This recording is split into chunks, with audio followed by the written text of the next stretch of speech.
আসসালামু আলাইকুম। সংবাদে আপনাদের সবাইকে স্বাগত জানাচ্ছি। আমি ফিরোজ তোহা। শুরুতেই আরবে কেবলস সংবাদ শিরোনাম।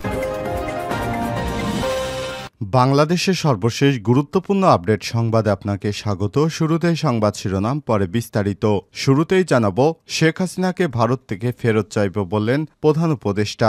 অন্তর্বর্তীকালীন সরকারের প্রধান উপদেষ্টা ডক্টর মোহাম্মদ ইউনূস বলেছেন, পতিত স্বৈরাচার শেখ হাসিনাকে আমরা ভারত থেকে ফেরত চাইব। আজ অন্তর্বর্তীকালীন সরকারের ১০০তম দিন উপলক্ষে জাতির উদ্দেশ্যে দেয়া এক ভাষণে সব কথা বলেছেন তিনি। এরপর জানাবো, সাবেক সেনা কর্মকর্তা জিয়াউল হাসানকে ৬ ঘণ্টা জিজ্ঞাসাবাদ। জুলাই আগস্ট গণহত্যার মামলায় এনটিএমসির সাবেক মহাপরিচালক সাবেক সেনা কর্মকর্তা জিয়াউল হাসানকে ৬ ঘণ্টা জিজ্ঞাসাবাদ করেছে আন্তর্জাতিক অপরাধ ট্রাইব্যুনালের তদন্ত সংস্থা। আজ ধানমন্ডিতে তদন্ত সংস্থার কার্যালয়ে সাবেক এই সেনা কর্মকর্তাকে জিজ্ঞাসাবাদ করা হয়, পরে তাকে পাঠানো হয় কারাগারে। এদিকে ভারতীয় হেজিমনি পরাজিত করার একটা সুযোগ তৈরি হয়েছে বললেন মাহমুদুর রহমান। দৈনিক আমার দেশ পত্রিকার সম্পাদক ডক্টর মাহমুদুর রহমান বলেছেন, ভারতের সঙ্গে ভুটানের একটা ফ্রেন্ডশিপ চুক্তি আছে, যার মাধ্যমে তারা ভুটানের সঙ্গে হেজিমনি সম্পর্ক তৈরি করেছে। কিন্তু বাংলাদেশের সঙ্গে তারা ফ্রেন্ডশিপ চুক্তি না করলেও একটা উপনিবেশ পরিণত করেছিল। আমাদের সন্তানতুল্য শিক্ষার্থীদের মাধ্যমে ভারতীয় হেজিমনি পরাজিত করার একটা সুযোগ তৈরি হয়েছে। এদিকে গত ১৬ দিনে বাংলাদেশে রেমিটেন্স এলো ১২৫ কোটি মার্কিন ডলার। চলতি বছরের নভেম্বরের প্রথম ১৬ দিন প্রবাসী আয় বা রেমিটেন্স দেশে এসেছে ১২৫ কোটি ৫১ লক্ষ ৩০ হাজার মার্কিন ডলার। আজ বাংলাদেশ ব্যাংকের হালনাগাদ প্রতিবেদন থেকে সব তথ্য জানা গেছে। তা বাংলাদেশি টাকায় প্রায় ১.৪৫ বিলিয়ন বাংলাদেশি টাকা। জানাবো, মোবাইল না থাকায় কষ্টে আছেন ব্যারিস্টার সুমন। কারাবন্দী সাবেক সংসদ সদস্য ও সুপ্রিম কোর্টের আইনজীবী ব্যারিস্টার সৈয়দ সাইদুল হক সুমন পুরোপুরি বদলে গেছেন। তিনি কারাগারে নিয়মিত নামাজ আদায় করতে শুরু করেছেন, তবে তিনি মোবাইল ফোন না থাকায় অনেক কষ্টে রয়েছেন বলে জানা গেছে। এবং সর্বশেষ জানাবো, হিজবুল্লাহর মুখপাত্রকে হত্যা করল ইসরায়েল। হিজবুল্লাহর মুখপাত্র মোহাম্মদ আফিফকে হত্যা করেছে দখলদার ইসরায়েল। একটি সূত্র আল জাজিরাকে জানিয়েছে, মধ্য বৈরুতের রাস আল নাবাতে ইসরায়েলি হামলায় তিনি নিহত হন। তবে এ বিষয়ে ইসরায়েলের তরফ থেকে তাৎক্ষণিক কোনো প্রতিক্রিয়া পাওয়া যায়নি। প্রিয় দর্শক, এতক্ষণ শুনছিলেন সংবাদ শিরোনাম, এবারে বিস্তারিত।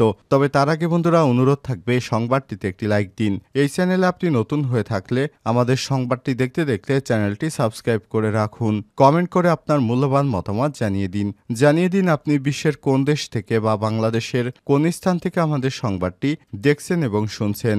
এবারে বিস্তারিত। শেখ হাসিনাকে ভারত থেকে ফেরত চাইবে বললেন প্রধান উপদেষ্টা। অন্তর্বর্তীকালীন সরকারের প্রধান উপদেষ্টা ডক্টর মোহাম্মদ ইউনূস বলেছেন, পতিত স্বৈরাচার শেখ হাসিনাকে আমরা ভারত থেকে ফেরত চাইব। আজ অন্তর্বর্তীকালীন সরকারের ১০০ দিন উপলক্ষে জাতির উদ্দেশ্যে দেয়া এক ভাষণে প্রধান উপদেষ্টা সব কথা বলেন। ডক্টর মোহাম্মদ ইউনূস বলেন, কেবল জুলাই আগস্ট হত্যাকাণ্ড নয়, আমরা বিগত ১৫ বছরের সব অপকর্মের বিচার করব। অসংখ্য মানুষকে গুম করা হয়েছে, খুন করা হয়েছে। এ সময় তিনি বলেন, আমরা গুমের তদন্তে একটি কমিশন গঠন করেছি। কমিশন প্রধান জানিয়েছেন, অক্টোবর পর্যন্ত তারা ১,৬০০ জনের গুমের তথ্য পেয়েছে। তাদের ধারণা এ সংখ্যা ৩,৫০০ জনে ছাড়িয়ে যাবে। অর্থাৎ শেখ হাসিনা প্রায় ৩,৫০০ জন মানুষকে গুম করে রেখেছিল। এ সময় তিনি আরো বলেন, অভিযুক্ত ব্যক্তিদের দ্বারা তারা আবার আক্রান্ত হতে পারেন এবং ক্ষতিগ্রস্ত হতে পারেন। এই ভয়ে অনেকেই কমিশনের কাছে গুমের অভিযোগ করতে ভয় পাচ্ছেন। তিনি বলেন, আমি আপনাদের আশ্বস্ত করতে চাই, আপনারা দ্বিধাহীন চিত্তে কমিশনকে আপনাদের অভিযোগ জানান। কারো সাধ্য নেই আপনাদের গায়ে হাত দেবার। ডক্টর মোহাম্মদ ইউনূস বলেন, গুম কমিশনের সদস্যদের কাছে ভুক্তভোগীদের যে বিবরণ আমরা পেয়েছি তা অত্যন্ত মর্মান্তিক। জুলাই আগস্টের বিপ্লবের পর ছাত্রছাত্রীরা শহর বন্দরে দেয়ালে দেয়ালে তাদের মনের কথা লিখেছে। তাদের আগে যারা গুমের শিকার হয়েছে, প্রতিটি গোপন আস্তানার দেয়ালে দেয়ালে তারা লিখে রেখে গেছেন। রেখে গেছেন তাদের কষ্টের মর্মস্পর্শী বিবরণ। তাদের সব কষ্টের কথা শুনে আমার হৃদয় কেঁপে উঠেছে। এ সময় তিনি বলেন, এসবের সঙ্গে জড়িতদের আমরা বিচারের কাঠগড়ায় দাঁড় করাবই। অভিযুক্ত যতই শক্তিশালী হোক না কেন, যে বাহিনীরই হোক না কেন, তাকে ছাড় দেওয়ার কোনো সুযোগ নেই। কেবল দেশে মানুষ নয়, গুম খুন ও জুলাই আগস্টে গণহত্যার সঙ্গে জড়িত আমরা আন্তর্জাতিক আদালতে বিচারে উদ্যোগ নিয়েছি। ইন্টারন্যাশনাল ক্রিমিনাল কোর্টের প্রধান কৌশলী করিম খানের সঙ্গে আমার এ ব্যাপারে কথা হয়েছে। প্রধান উপদেষ্টা বলেন, আইন শৃঙ্খলা রক্ষাকারী বাহিনীগুলোর কোনো সদস্য কিংবা অন্য কেউ যেন হত্যা, গুম সহ এ ধরনের কোনো অপরাধে জড়িয়ে পড়তে না পারেন, এজন্য আমরা গুম বিরোধী আন্তর্জাতিক সনদে স্বাক্ষর করেছি। সাবেক সেনা কর্মকর্তা জিয়াউল আহসানকে ৬ ঘণ্টা জিজ্ঞাসাবাদ। জুলাই আগস্টে গণহত্যার মামলায় এনটিএমসির সাবেক মহাপরিচালক সাবেক সেনা কর্মকর্তা জিয়াউল আহসানকে ৬ ঘণ্টা জিজ্ঞাসাবাদ করেছে আন্তর্জাতিক অপরাধ ট্রাইব্যুনালের তদন্ত সংস্থা। রোববার ১৭ নভেম্বর ধানমন্ডিতে তদন্ত সংস্থার কার্যালয়ে সাবেক এই সেনা কর্মকর্তাকে জিজ্ঞাসাবাদ করা হয়। পরে তাকে পাঠানো হয় কারাগারে। এর আগে গেল ১২ নভেম্বর প্রসিকিউটরের আবেদনে জিয়াউল আহসানকে এতদিন জিজ্ঞাসাবাদের অনুমতি দেয় আন্তর্জাতিক অপরাধ ট্রাইব্যুনাল। সেদিন চিফ প্রসিকিউটর জানান, জিয়াউল আহসানের বিরুদ্ধে হত্যা, গণহত্যায় জড়িত থাকার প্রাথমিক প্রমাণ মিলেছে। তদন্তে প্রাপ্ত তথ্য যাচাই করে তাকে জিজ্ঞাসাবাদ করা প্রয়োজন। বৈষম্যবিরোধী ছাত্র আন্দোলনের সময় গত ১৬ জুলাই ৬ জন নিহত। ওই ঘটনায় নিউ মার্কেট থানা পুলিশ সন্দেহভাজন অজ্ঞাতনামা কিছু সংখ্যক লোকের নাম দিয়ে একটি মামলা করেন। ওই মামলায় শাহজাহান আলী হত্যা মামলায় পুলিশ জিয়াউল আহসানের সম্পৃক্ততার অভিযোগ পায়। এরই পরিপ্রেক্ষিতে সেনা হেফাজতে থাকা মেজর জিয়াউল অবসরপ্রাপ্ত জিয়াউল আহসানকে যথাযথ আইনি প্রক্রিয়া অনুসরণ করে পুলিশের কাছে হস্তান্তর করে সেনাবাহিনী। উল্লেখ্য, রাজনৈতিক পথ পরিবর্তনের পর সেনাবাহিনীর উচ্চ পর্যায়ের রদবদলের ধারাবাহিকতায় গত ৬ আগস্ট জিয়াউল আহসানকে অব্যাহতি দেওয়া হয়। সর্বশেষ তিনি টেলিযোগাযোগ নজরদারি জাতীয় সংস্থা ন্যাশনাল টেলিকমিউনিকেশন মনিটরিং সেন্টার এনটিএমসির মহাপরিচালকের দায়িত্বে ছিলেন। ১৯৯১ সালে বাংলাদেশ সেনাবাহিনীতে কমিশন পাওয়া জিয়াউল সেনাবাহিনীর একজন প্রশিক্ষিত কমান্ডো ও প্যারাট্রুপার ছিলেন।